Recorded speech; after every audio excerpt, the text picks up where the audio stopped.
Lūksim, Kungs, Jēzu, paldies, ka Tu dari visu jaunu. Paldies, ka Tev nav neiespējamas lietas. Un paldies, Kungs, Jēzu, tas, kas reiz ir atradis Tevi, tas arī atradis mūžīgo dzīvību. Un paldies Tev, Kungs, Jēzu, par to, ka Tu šajos 2000 gados, kopš pasaules asiņainā vēsture turpinās rakstīt, Tu velc pie sevis tos cilvēkus, kam Tu atrodi sirdis skaidrs un tīras Tavā priekšā. Un arī lūdzam Tevi, Kungs, strādā pie mūsu sirdīm, Kungs. Pie ikviena, kas šodien šeit ir atnācis, strādā, lūdzu, strādā, Kungs, dari savu darbu, ka iemantojam tos apsolījumus un tās žēlastības un svētības, kuras Tu dod saviem mīļajiem. Jēzu, Tavā vārdā lūdzam. Amen. Mēs varam apsēsties. Tad kāda, ja šis cilvēks, kas bija, kura meita nu pat nomira, nebūtu gājis pie Jēzus, bet būtu pieņēmuši šo faktu kā realitāti, tad tur nekas nebūtu mainījies. Ja? Viņš nepieņēma šo faktu kā realitāti. Viņš arvien domāja, ka ir kāds risinājums, un šis risinājums ir pie Jēzus. Ja? Ievērosim šī cilvēka ticību. Ja? Tā kā visi apstākļi un fakti saka vienu, tad viņš saka, es tomēr vēl iešu pie Jēzus un pajautāšu viņam, lai viņš nāk, uzliek roku. Ja? Un blakus ir līdzās vēl viens gadījums. Tur ir kāda sieviete, kura iztērējusi visu naudu pie dažādiem dakteriem. Dažādi mēģinājumi palīdzēt ar vien bijuši nesekmīgi. Un tā viņa domā, ja vēl es pieskaršos Jēzus drēbēm, ja vien es pieskaršos un Jēzus saka, tava ticība ir tev palīdzējusi. Un šodien mēs turpināsim mācīties, ko nozīmē šis vārds ticība, ko pat daudzi ticīgie nesaprot, nenovērtē, nepiegriež vērību. Kas ir ticība? Atvērt lūdzu Ebreju vēstuli 11.1. Kas ir ticība? Paļaušanās, lūdzu. Jā, stipra paļaušanās uz to, kas cerams, pārliecība par neredzamām lietām. Nākamais, 11.6. 11.6. Kā skan? Visi kopā. Bez ticības nevar patikt, jo tam, kas pie Dieva griežās, nākas ticēt, ka viņš ir un ka viņš tiem, kas viņu meklē, atmaksā. Ja tad 2 punkti. Pirmkārt, ka vispār viņš ir. Otrkārt, viņš ir tas, kurš atmaksā to, kurš viņu meklē. Ja? Tas ir savstarpēji. Atšķirsim nodaļu tālāk. 12.1.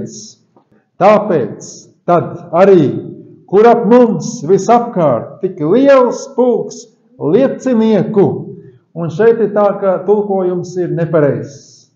Tur, kur ir vārds pulks, tur tāds grieķu vārds nefos, kas nozīmē mākonis. Ja, tas ir ēterā, tas ir garīgajā telpā. Ap mums, bet garīgajā telpā ir liels mākonis ar liecinieku, kā mēs pagājušajā šodien mācījāmies martīru. Liecinieks, martīrs tas pats. Dosimies ar pacietību mums noliktajā sacīkstē, nolikdami visu smagumu un grēku, kas ap mums tinās, jeb būtu pareizāk, kas ap mums tik viegli tinās. Kopā lasam 12.1. Tāpēc tad arī, kur ap mums visapkārt tik liels pulks liecinieku, dosimies ar pacietību mums noliktajā sacīkstē, nolikdami visu smagumu un grēku, kas ap mums tinās. Un 12.2. Lūdzu tikai šī teikuma pirmo daļu līdz otriem komentam.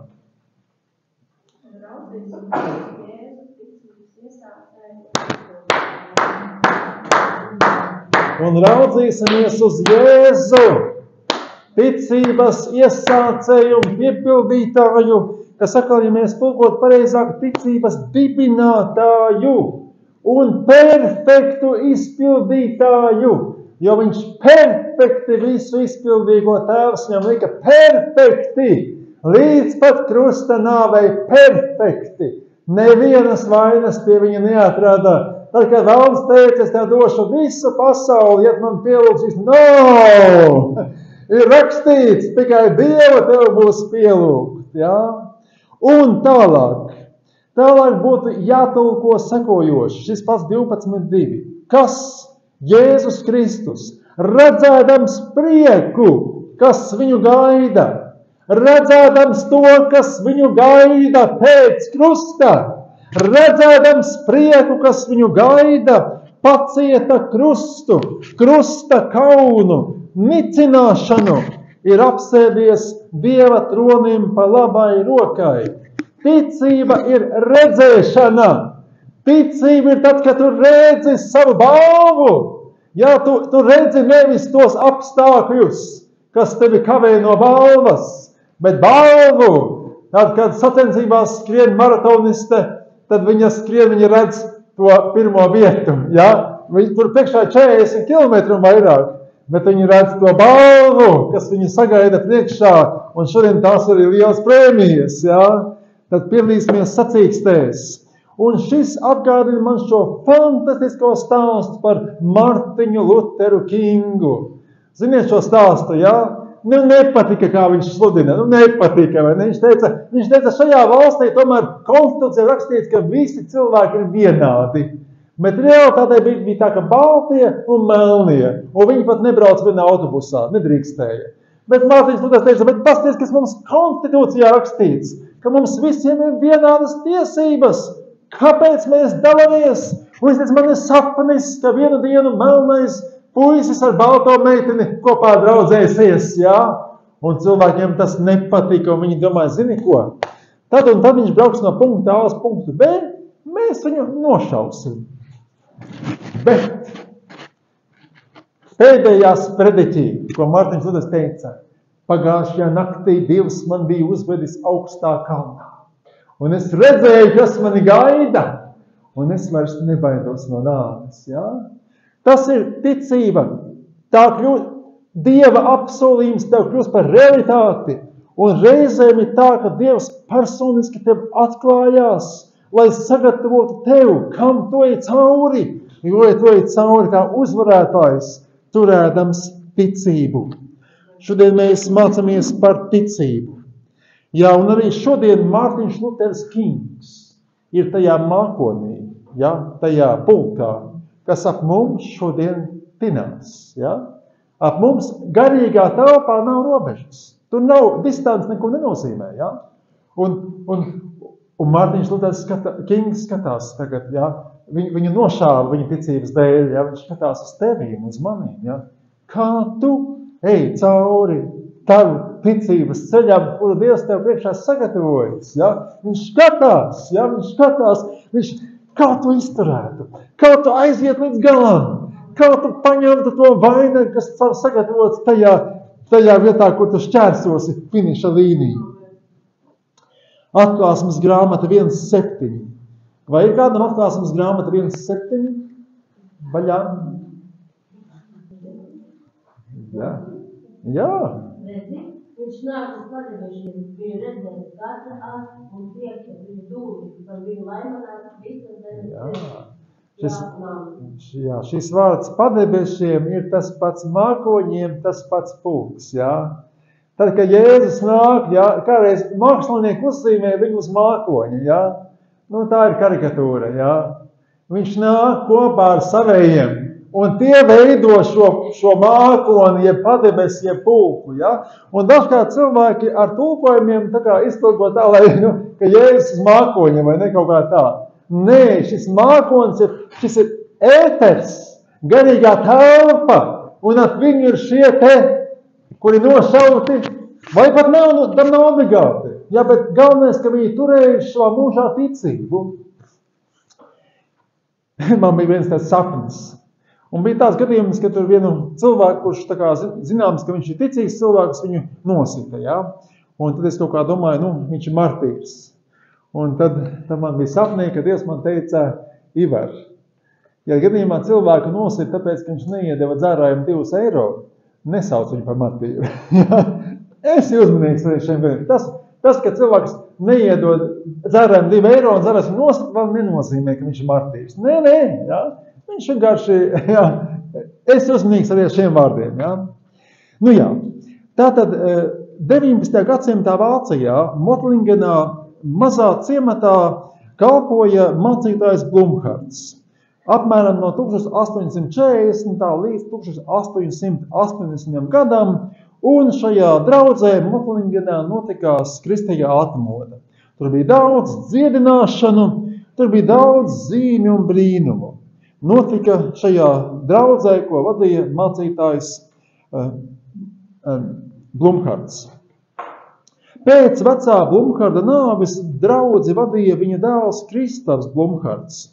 Un viena no jaunā mācītāja lielākajām sāpēm, kad viņš pārņēma draudzi, bija tas, ka draudze nebija satvērusi, ko viņa tēvs patiesībā mācīja. Ja? Es to attiecinu uz sevīm un uz mums visiem. Ja? Mēs redzēsim šodien paralēlis. Ja? Tas ir 19. gadsimts, kad vācu luterāņu mācības Blumhards saka, tās nav pareizi un tas draudzē nedrīkst būt. Šī draudze ir pilnīgi atžgārna, tā ir mirusi draudze. Ko tas nozīmē? Proti, pirmkārt, draudzes dievbijība tomēr ir paštaisna un egocentriska, arī pēc atmodas. Viņi par sevi domā, viņi uz sevi ir vērti. Ja? Tā nedrīkst būt pie kristīgajiem. Otkārt, draudzes locekļi nāca, lai saņemtu miesas dziedināšanu, bet dvēseles stāvoklis viņiem nerūpēja. Tas man atgādina šīs kalpošanas, kas šeit ir bijušas. Cilvēki nāk un saka, man sāp tas un tas. Viņiem vajag miesas dziedināšanu.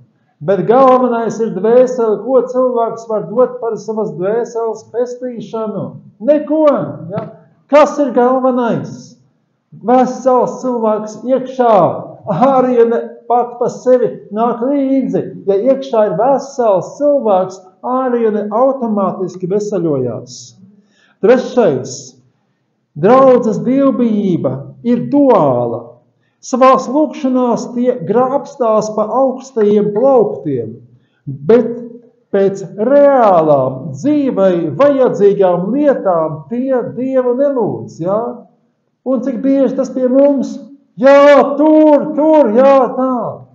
Mūsu vajadzības Dievam ir svarīgas. Mūsu mazākā vajadzība, arī toaletes papīrs, Dievam ir svarīgs. Arī mūsu ēdiens, mūsu dzēriens, mūsu tuvinieku drošība. Tās ir lietas, kuras jālūdz. Viss, kas mums saistās ar mūsu ikdienu. 4. punkts, ko viņš ierauga.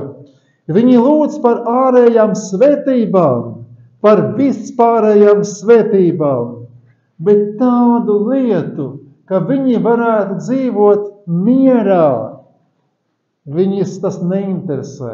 Un tad 840. gads, tas ir nemitīgs kara stāvoklis starp Franciju un Vāciju. Ja? Viņus neinteresē, ka tur līst asinis. Galvenais viņiem ir augstās lietas. Ja? 5. pants. Viņi burtiski ievēro luterāņu doktrīnas un baznīcas tradīciju. Tik ļoti ievēro kristības un iesvētības un tas, tik ļoti perfekti, ka Blumhards teica, šai draudzē ir jānomirst. Ja? Viņai jānomirst, tāpēc, ka viņi ir miruši. Blumhards skaidro, kas ir baznīcas nāve. Tas attiecas par mums, par to, kas notiek šeit, Vestienā, Bērzaunē, citur. Pirmkārt, baznīcas nāve. Draudzē to vien dara, kā runā, kādus brīnumus ir paveicis vecais mācītājs Blumhards. Bet par Jēzu Kristu draudze nerunā. Tas, kas bieži šeit ir. Kad atbrauks tā tur dziedniece no Austrālijas, ja? Vai kad atbrauks tas tur, vai tas tur, vai tas tur. Jēzus Kristus ir numur 1 un galvenais. Un tikko tas tā nav, tā ir nobīde. tā ir garīga nāve, jebkurā draudzē, vai tā ir šeit, vai tur, vai tur. Tikai Jēzus Kristus ir centrālā as. Tas, pie kā mēs nākam, ko mēs pulcējamies un kura darbus mēs vērtējam, teicam un slavējam. Otrais. Tā raksta luterāņu mācītājs Blumhards, ka Mārtiņš Luters tiek pacelts baznīcā kā varonis, kuram visiem ir jālīdzinās, jo Luters taču deva baznīcai doktrīnas. Bet šādi varoņi Jēzu Kristu, patieso mūsu baznīcas varoni, nostum malā. Ja? Darīsim tā kā tas darīja, vai tas, vai tas, vai tas, Jēzu paņem malā. Ja? Mums taču ir iedvesmojoši piemēri. Tas ir tas, ko Pāvils saka korintiešiem. Viens turās pie Kēfas, pie Apolla, kur tur vēl. Jēzus ir baznīcas avots. Jēzus ir baznīcas sākums. Jēzus ir mūsu dzīvība. Jēzum mēs dosim norēķinu par savu dzīvi. Blumhards arī saka, ka ikviena draudze, kas paļaujas uz kaut ko citu, bet ne personīgi uz Jēzu Kristu, ka tā ir mirusi draudze. Tā ir patiesība. Tikko kaut kas cits nostājās Jēzus vietā, šeit mūsu vidū, ja, tad nāve ir klāt. Garīga nāve. Un viņš arī dod padomu, ja gribiet darīt jūsu draudzi atkal dzīvu, tad pirmām kārtām ļaujiet nomirt tās varoņiem. Ja? Tiem, kas aizvietojuši Jēzu viņa vietā. Atkal vecā Blumharda laikā bija atmoda, un atmodai ir vairāki etapi. Pirmais etaps ir tāds, ka draudze dievkalpojuma laikā pārstāja gulēt. Tas ir pirmais. Un ja viņi pārstāja gulēt, viņi sāk dzirdēt vārdu. Un ja viņi sāk dzirdēt vārdu, vārds viņus izmaina, jo Dievs nekad neatgriežas pie tukšā. Ja? Tād, kad sākās izmaiņas draudzē, tā draudze kļūst par tādu vakuma punktu, kur cilvēkus no apkārtējām vietām sāka vilkt un brauc no citām pilsētām un ciemiem uz draudzi, kas ir atmodusies. Un ja tajā brīdī svētās gars netika apslāpēts, tad iet vēl tālāk. Draudze sāk kļūt par misionāru vietu, kur cilvēki iet projām, iet pasaulē to pakļaut Jēzum Kristum. Viņi vairs nav ierobežoti. Es nekad neesmu redzējis erģos, kāds man pienāk klāt un teikt, vai tu tici Jēzum Kristum, jā? Bet, kad es staigāju pa Čekru kalnu, pagājušajā nedēļā man pienāk klāt viena sieviete, saka, es jums gribētu puklatiņus iedot, jā? Vai jūs esat glābts, jā? Tieši tā, jā? Viņa pavodusies, viņa interesē, vai es esmu glābts, jā? Paldies Dievam par viņu, jā? Paldies Dievam par draudzi, no kuras viņa nāk. Un tālāk, Blumhards min draudzes ticību, ka no vienas puses ticība ir labi noformēta caur doktrīnām. Tas ir, jā, mūsu ticības apliecības, mūsu mazais un lielais katehisms, viss taču kārtībā, mēs to zinām. Un cilvēki vienmēr pat nakts laikā zina pareizi atbildēt. Bet no otras puses, kāda ir realitāte, ka draudzes dievbība ir uz sevi vērsta, pašpietiekama, paštaisna, egoistiskā, par sevi vien domām, par pārējiem nerūpē. Mums ir labi, ka mēs atnākam svētdien un pārējais mums neinteresē. Mums ir labi, ka mēs 2 stundas esam baznīcā, pārējais mums neinteresē. Ja? Tā ir šī duālā daba. Ikurāt kā farizejiem Jēzus laikā, kad draudzes locekļi tiesā savu tuvāko, nicina savu tuvāko, atstumj savu tuvāko. Kad līdzīgi, ka uzskata, ka lūk, ja tu nepielūdz Dievu tādā veidā, ka es to daru, tad tu neesi īstais, ja? Tad tu neesi pareizais, ja? Tad tu esi citādāks. Ja? Tikai tā kā es esmu vienīgais pareizais un tev jāpielīdzinās man, ja nē, tas nav pareizi. Ļoti daudz šādu paštaisnības piemēru mūsu apkārtnē. Jā, Blumhards saka, ka šāda farizeiska dievbība draudzē ir kā kaps. Tur ir ārēja forma, bet tur nav ticības. Tas ir tā kā rieksta čaula. Reizēm tā ir, tu paņem riekstu, skaists rieks, uzliec viņu uz tā galdiņa, paņem āmuru, dings, iekšā ir tukšs un varbūt tārps apēdz visu, ja? Bet ārēja bija skaista. Atkal runa par mūsdienu kristietību, kurā ir ārēja čaula un farizeiska mirusi ticība. Un ka šādai mirušai farizeju ticībai ir tikai viena iespēja. Tai ir jānomirst, aizliedzot pašai sevi. Un to, ko Blumhards teica par sava laika baznīcu, un es tai pievienojos, tāpēc, ka tas ir par mūsu laiku. Kas šodien, viņš teica toreiz, bet tas ir šodien. Mūsu mazais skaits tikai rāda, ka Dievs šodien tiesās savu baznīcu. Viņš ļauj viņai nomirt, lai tā varētu piedzimt no jaunā spēkā un godībā. Un mums, tā saka Blumhards, ja mēs negribam nomirt kā draudze, tad mums ir tikai viena iespēja mirsti, lai Jēzus var dzīvot šajā vietā. Nevairs es, bet manī Jēzus. Nevairs manas gribas, bet Jēzus. Ja? Cilvēki nāk ar savām ambīcijām. Es gribu būt kaut kas. Jānomirst, ja? Jānomirst šim pašam kodolam, ka tu gribi būt kaut kas. Ja, ka Jēzus varbūt gribēja būt kaut kas, bet viņam bija jāiet uz krustu. Un katrs, kurš dumpojās, un man liekas, ka Svētās gars brīnišķīgi šeit draudzē māca, jo, kad bija brālis Džeralds, viņš teica par šo Sauli, ja, ka Sauls pēc būtības viņš bija brīnišķīgs Dieva kalps, bet apmēram 10% lēmumu viņš atstāja savā ziņā. Ja. Šos es darīšu tā kā es uzskatu par labu. Ja. Tā ir dumpīgums pret Dieva gribu. Un ja pagājuši pirmdien klausieties brāli Igoru, viņš pilnīgi par to pašu teica. Kristiešu dumpīgums izpaužās tādā veidā, kad es darīšu diezgan daudz to, ko Jēzus saka, bet pārējos darīšu tā, kā es uzskatu. Ja, es būšu, viens piemērs bija, ja, viens piemērs man atnāk tāda izziņa, lūdziet, mūsējie tagad karo pret Hamas. Es uzreiz nobloķēju to numuru. Ko nozīmē mūsējie karo pret Hamas? Vai, ja Jēzus ir teicis, ka kalps nedrīkst būt augstāks par kungu, es nezinu, kas tu esi, bet ja tu tagad karo, man liekas, tu kalpo citam dievam, ja? Tas ir pilnīgi crazy, ja? Viens saka, ne, viss ir kāds, bet ja nāks, es ņemšu stoķi rokā un šaušu, ja? Akal. Un cik bieži ir šie 10%, kas rīkošos tā kā es uzskatu pareizi, ja? 20%, kam 50% un vairāk, ja? Jēzu, ja es respektēju tevi, bet es darīšu tā kā es gribu, ja? Un tas ir šis farizeisms un liekulība un paštaisnība un neatgriezušies cilvēki.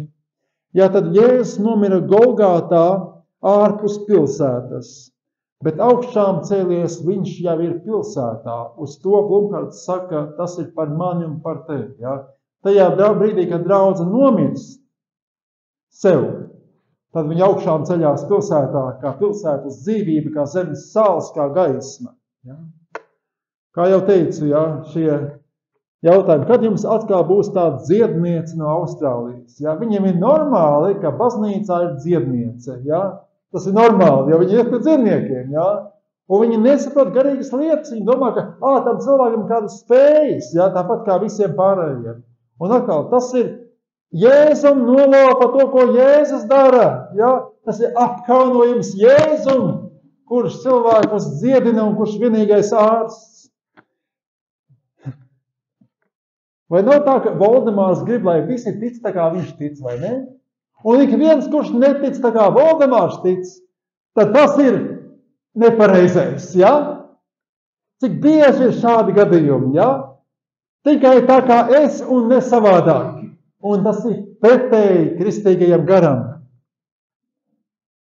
Ja nebūs šīs dziesmas, es uz baznīcu nenākšu.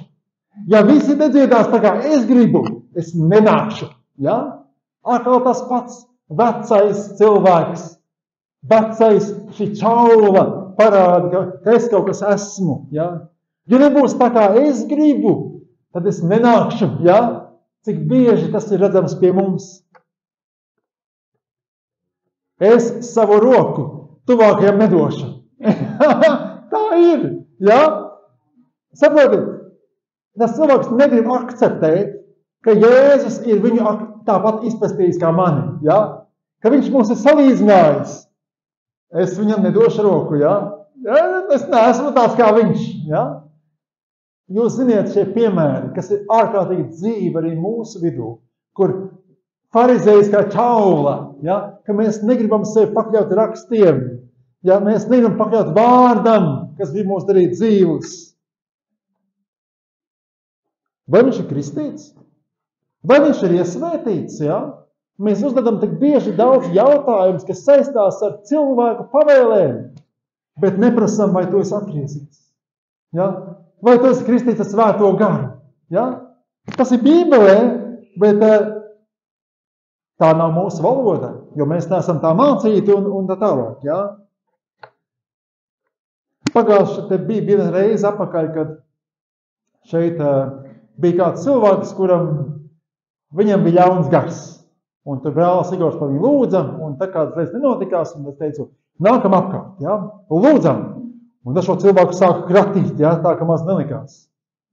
Un pēc tam viens no tiem cilvēkiem, kas arī stāvēja apkārt, viņš aizgāja uz vakarā bija brāļa Igora un teica, zini ko, tā kā mēs lūdzām par to cilvēku, arī mani kratīja. Un Igors teica, nāc ārā no šie cilvēki, ja? Un tad tas cilvēks teica, kopš tā laika, kad daudzus gadu desmitus atpakaļ es zīlēju, man šeit bija tāds smagums. Un tad, kad šis kalpotājs teica, nāc ārā Jēzus vārdā, šis smagums viss nāc ārā. Un man vairs nav smaguma. Ja? Akal tad...